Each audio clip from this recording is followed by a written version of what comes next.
प्रिय विद्यार्थियों, आज के हमारे इस ई लेक्चर का विषय है व्यवहारवाद का विकास और उदय के कारण। व्यवहारवादी उपागम के विकास का एक क्रम रहा है और के प्रारंभिक तत्व हमें ग्राहम वारास की पुस्तक ह्यूमन नेचर इन पॉलिटिक्स तथा आर्थर बेंटले की पुस्तक द प्रोसेस ऑफ गवर्नमेंट, जो कि सन 1908 में प्रकाशित हुई, वहां से दिखने प्रारंभ होते हैं। उस समय उन दोनों पुस्तकों का प्रकाशन राजनीति विज्ञान की अध्ययन प्रणाली में परिवर्तन का प्रतीक था। अब राजनीति की अनौपचारिक प्रक्रियाओं पर अधिक और राज्य की राजनीतिक संस्थाओं पर कम बल दिया जाने लगा। राजनीति विज्ञान के अध्ययन में समाजशास्त्र, मनोविज्ञान जैसी सामाजिक विज्ञान की शाखाओं का खुलकर प्रयोग किया जाने लगा। व्यवहारवादी उपागम द्वितीय विश्व युद्ध की जटिल परिस्थितियों की उपज है। द्वितीय विश्व युद्ध के समय अनेक यूरोपीय विद्वानों को भागकर अमेरिका जाना पड़ा। युद्धकालीन परिस्थितियों ने इन्हें अनुभववादी तथा मूल्य निरपेक्ष बना दिया तथा इन्होंने व्यवहारवादी आंदोलन को जन्म दिया। व्यवहारवाद का आधार अनुभववाद है। राजनीति विज्ञान में अनुभव का इतिहास काफी पुराना है। इसका जनक, आधुनिक जनक जॉन लॉक माना जाता है।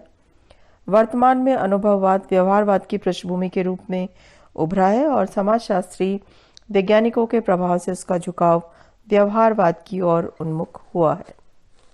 अमेरिका में चार्ल्स मेरियम ने व्यवहारवाद की अगुवाई की। मेरियम की पुस्तक न्यू एस्पेक्ट्स ऑफ पॉलिटिक्स, जो 1925 में प्रकाशित हुई, अनुभववादियों की प्रेरणा का स्रोत बन गई।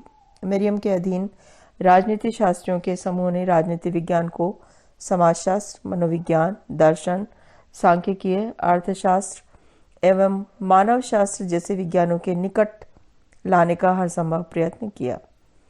राजनीतिक प्रक्रिया के अध्ययन में सन 1925 से महत्वपूर्ण विकास हुआ। इस काल में राजनीति और मनोविज्ञान के सीमांत क्षेत्रों पर अध्ययन करने की दिशा में प्रगति हुई। इस दिशा में लॉसवेल कृत साइकोपैथोलॉजी एंड पॉलिटिक्स उल्लेखनीय है, जो मनोविश्लेषण की दृष्टिकोण से राजनीतिक व्यक्तित्व के अध्ययन का एक निर्भीक तथा मौलिक और अपने ढंग से लगभग पहला साहसपूर्ण कार्य है।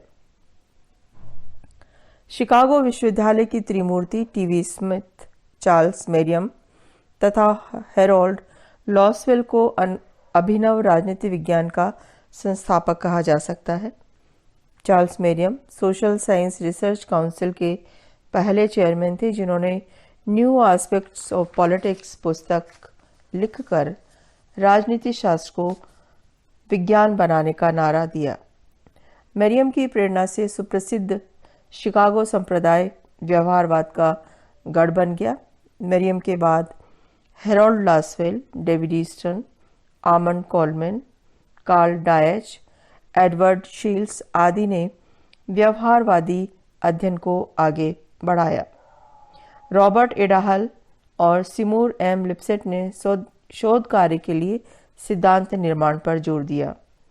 व्यवहारवाद के विकास में डेविड ईस्टन का योगदान अत्यंत महत्वपूर्ण रहा है और आगे चलकर व्यवहारवाद में अभिनव क्रांति उत्तर व्यवहारवाद का भी उद्बोधक वही बने हैं। प्रिय विद्यार्थियों, अब हम बात करते हैं व्यवहारवाद के उदय के कारणों की। जैसा कि व्यवहारवाद के विकास के क्रम को समझते हुए हमें व्यवहारवाद के उदय के कुछ कारण दिखाई देते हैं। राजनीतिक चिंतन के इतिहास में व्यवहारवादी मान्यताओं के कुछ बिखरे सूत्र अरस्तु, मैकियावेली, जॉन लॉक, मॉन्टेस्क्यू आदि के दर्शन में मिलते हैं, लेकिन एक सिद्धांत के रूप में व्यवहारवाद 20वीं शताब्दी की उपज है। पिछले कुछ दशकों में, विशेषकर द्वितीय विश्व युद्ध के बाद, शासक तथा राजनीति के अध्ययन में व्यवहारवादी अध्ययन पद्धति को अधिक महत्व दिया गया है। यह अध्ययन पद्धति 20वीं शताब्दी की एक महत्वपूर्ण देन है, जिसे विकसित करने का श्रेय अमेरिकी राजनीतिक वैज्ञानिकों अर्थात शिकागो स्कूल को है। व्यवहारवाद के उदय और विकास के मूल में अनेक कारण निहित रहे हैं, जिनमें से कुछ प्रमुख इस प्रकार है। सबसे पहला कारण है परंपरागत अध्ययन पद्धतियों के प्रति असंतोष। 20वीं शताब्दी के प्रारंभ में अनेक राजनीति शास्त्रियों को परंपरागत राजनीति शास्त्र की अध्ययन पद्धतियों के परिणामों से निराशा हुई। उनका विचार था कि परंपरागत पद्धतियों से राजनीतिक जीवन की वास्तविकता का चित्र हमारे सामने स्पष्ट नहीं हो सकता है। दूसरा प्रमुख कारण है अन्य सामाजिक विज्ञानों से प्रेरणा। अन्य सामाजिक विज्ञानों में अध्ययन के नवीन तरीकों और उपकरणों के प्रयोग को प्रोत्साहन मिला, तो राजनीति शास्त्र का इससे अछूता रहना संभव नहीं था। जैसा कि रॉबर्ट डाहल ने लिखा है, व्यवहारवाद एक ऐसा आंदोलन है जिसका उद्देश्य राजनीतिक अध्ययन को आधुनिक मनोविज्ञान, समाजशास्त्र और अर्थशास्त्र में विकसित सिद्धांतों, पद्धतियों, खोजों और दृष्टिकोणों के निकट संपर्क में लाना है। तीसरा प्रमुख कारण है द्वितीय विश्व युद्ध का प्रभाव। द्वितीय महायुद्ध ने व्यवहारवाद को गति प्रदान की। युद्धकालीन घटनाओं ने राजनीति शास्त्रियों के मन में यह बात बैठा दी कि राजनीतिक जीवन की जटिलताओं को पूरी तरह समझने के लिए संस्थाओं और उनकी संरचनाओं के अध्ययन की सीमा से आगे बढ़कर उनकी संस्थाओं और उनमें कार्य करने वाले व्यक्तियों के व्यवहार का अध्ययन करना होगा। और चौथा प्रमुख कारण है नवीन अध्ययन पद्धतियों का प्रयोग। द्वितीय महायुद्ध के बाद के दशकों में राजनीति शास्त्र के क्षेत्र में यह विचार बल पकड़ता गया कि राजनीति शास्त्र में नवीन अध्ययन पद्धतियों को स्थान देना होगा।